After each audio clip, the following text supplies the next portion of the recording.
Welcome back to the Joe Show. We will now be discussing who is most to blame on this historic Warrior squad for a disappointing Game 7's loss. Joey, what are your thoughts?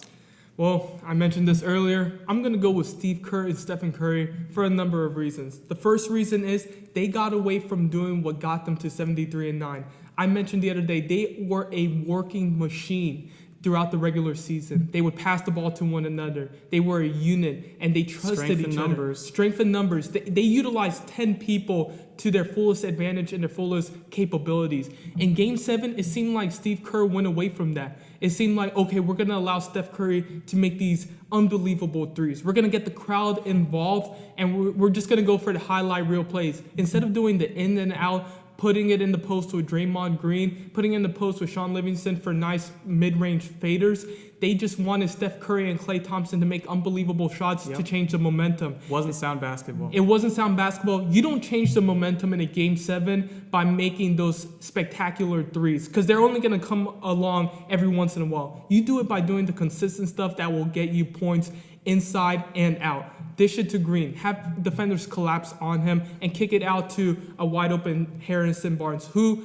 I don't know about that, man. He cost himself some money, but you got to trust your players. You got to hope that they can make those shots in those big-time moments. And instead, it seemed like the Warriors were trying to hit a home run on every single play. And that's what Steph Curry did. I'm going to mention to you that Kyrie Irving pass. That was ridiculous. Insane. Less than 3 minutes to go. It's a close finals game, and you're going to throw a left-handed behind-the-back pass along the sideline. That's what you're going to do as the point guard of the Golden State Warriors. Steph Curry needs to work in the offense. He needs to hang out with Chris Paul. He needs to hang out with John Stockton. He needs to realize how to run a team. That was ridiculous. And that pass to Anderson Varejao, it seems like Steph Curry is a little too nonchalant at times. It doesn't seem like he realizes the magnitude of his plays and his turnovers, how that can affect his team, how that, like Klay Thompson, when he missed that pass that Steph ill-advised throw out of bounds, Klay Thompson just kind of put his head down like, what are you thinking, man?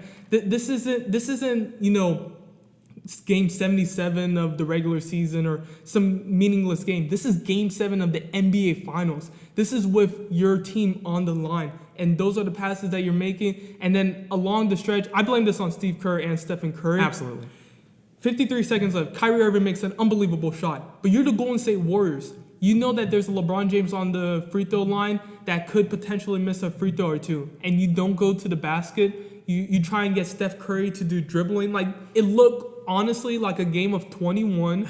Steph Curry, a defender, and someone hanging out in the back. Steph Curry was at 19. Yeah, Steph Curry was just trying to make an unbelievable shot. And if he would have made it, the crowd would have gone up in flames. But guess what? It would have been 92-92 anyways. So just take the simple inside shot, try and get an easy two-pointer or something like that. And people will say, whoa, the three-pointer got them where they are now, 73 wins and a chance to win the finals. What I'm saying is run it through your offense. Don't have Steph Curry dribble the ball around, pass it, and then like Franco mentioned to me earlier, he wasn't running around looking for the ball like a Ray Allen would do or a Reggie Miller. He was just trying to dribble the air out of the ball. I don't understand why they did that, and for that I blame it on Steve Kerr and Stephen Curry for losing these finals.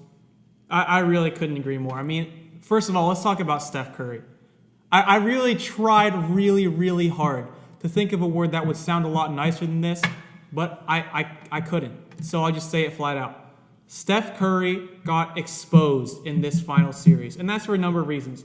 Number one, this man is the league's first unanimous MVP ever, and this man has to be hidden on defense. That means there's an entire half of basketball this man is so bad on, he has to be hidden by his teammates. And guess who? I mean, I guess it was okay defense on Kyrie on that last shot, but I don't think it's much of a coincidence that that shot went up over Stephen Curry. So his defense needs to improve. It's like, that's part of the reason why, and I'm not being hypocritical about this. I was critical of his unanimous MVP ever since it was announced, so I think that was a bogus decision, and I think that was eventually brought to light by the outcome of this series.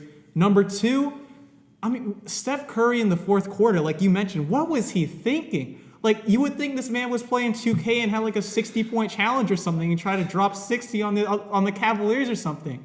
Like, he was dribbling the ball around, did not pass to his teammates, took absolutely ill-advised shots, one over Iman Shumpert that bricked miserably. Another over Kevin Love, who somehow managed to lock that man up on the perimeter, supposedly had some of the best handles in the game. Can't shake Kevin Love. That was kind of odd. He made Kevin Love look like Kawhi Leonard. It was unbelievable. Kevin Love in defense is something that should never be in the same sentence ever. Like they're just mutually they're incompatible. That's just how it works, the two of them. But I mean, well, first of all, let's give credit to Tristan Thompson though. Mm-hmm. Tristan Thompson was playing some serious defense on Steph Curry. Steph Curry couldn't do anything on Tristan Thompson. So give credit where credit is there. But I mean, I think we can agree that Steph Curry, I mean, we all can agree he's a fantastic scorer of the basketball. There's no way around that. He's the best shooter we've ever seen in the league.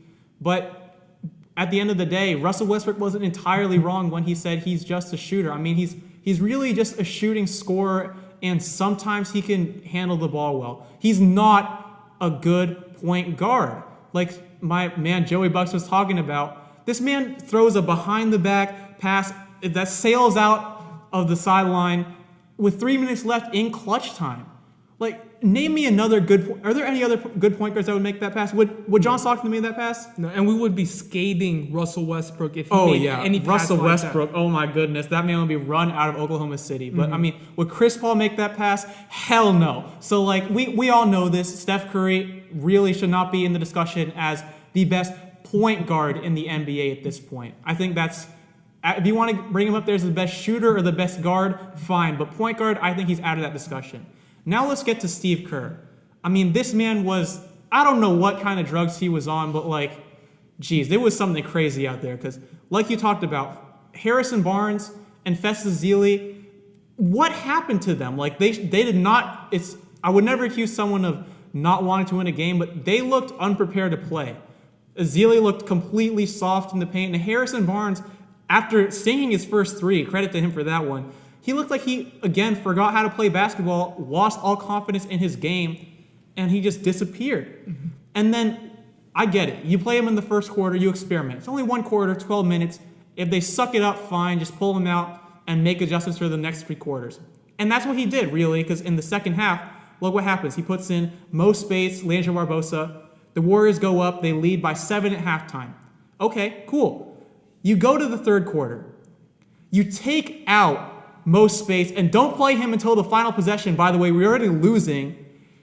And you get blown off the court by giving up 2 wide open threes of J.R. Smith on back-to-back possessions. The Cleveland Cavaliers are right back in the game. Okay, fine. You take out Ezeli, you take out Harrison Barnes again. You go back up again. You go to the fourth quarter up. Okay. So don't start Festus Ezeli and Harrison Barnes. But what do you do in the fourth quarter? You freaking start Festus Ezeli and Harrison Barnes. And what happens? Festus Ezeli commits a stupid foul on LeBron James on the 3-point line. I mean, can LeBron James shoot free throws? Yeah, I mean, LeBron can somewhat, during the clutch time, LeBron's going to step up there and he's going to make free throws. But you take him making a 3 over you, then giving an ill-advised foul on him. That was atrocious. I mean, these are all professional basketball players. They play in the NBA. Most of them, except for maybe DeAndre Jordan, can make a good amount of free throws. So that was just a terrible foul. And, of course, Harrison Barnes disappeared down the stretch. But, I mean, I think Steve Kerr, he hasn't done a god-awful job in the series, like from a more macro perspective. But in this Game 7, I think he did a terrible, terrible job. And I think it's on him and it's on Steph Curry. And you can really look to no one else. Maybe Klay Thompson. But, I mean, if you think about it, Steph wasn't getting him the ball. So if you're Klay Thompson, you got to think eventually, okay, I got to make all these touches that I'm getting count. So he's trying to make the touches that he gets in the offense count by putting up the shots. And of course, they're not good shots because Steph Curry isn't really the best facilitator in the game, and they're not running plays. That's the fault of both Steph Curry and Steve Kerr. Steve Kerr should be calling plays from the sidelines, and if he's not, Steph Curry should say, hey, let's break into some basic motion and let's get a good look. But that did not happen. The Warriors hit the panic button in the clutch, both Steph Curry and Steve Kerr. And I think that's where the bulk of the blame should go for the loss in this series. Franco, who went 34-5 and won Coach of the Year after 39 games? Steve Kerr. I would think the Coach of the Year who installed this offense would continue to run it during a Game 7, and instead he lets Stephen Curry go and Steph Curry, He didn't choke. I don't think he choked. No, it wasn't a choke job. He was trying to do too much. He was trying to do too much, and I think that's Steve Kerr's fault. Steve Kerr needs to realize, okay, his mindset isn't right for us right now. Let's give it to Draymond Green. Have Draymond bring it up the court. Have an Andre Iguodala. Take it out of Stephen Curry's hand, and let's make sure we run an offense. Because Steph Curry wasn't running an offense. Yeah, Curry was facilitating the Cavaliers' fast break points, and he was giving turnovers to the Cavaliers. And, it's unfortunate because the Warriors should have won last night. They had an opportunity. If they were 75% of what we saw, 73-9, they would have won that game because it was right there. LeBron going 9 of 24, Kyrie going 10 of 23. It was right there in the gift basket for them. They couldn't capitalize. And I got to say this, but whenever Steph Curry heaves up, this is partly on us, but it's also on Steve Kerr. He hasn't told him to change it and do something different. But when Steph Curry heaves up like a 35 or 40-foot three-pointer, you immediately hear someone like Stan Van Gundy say, oh, he makes those shots all the time, or that's a good shot for Steph Curry. Stop saying that. No, it's not. How many times has he made that in this season? How many?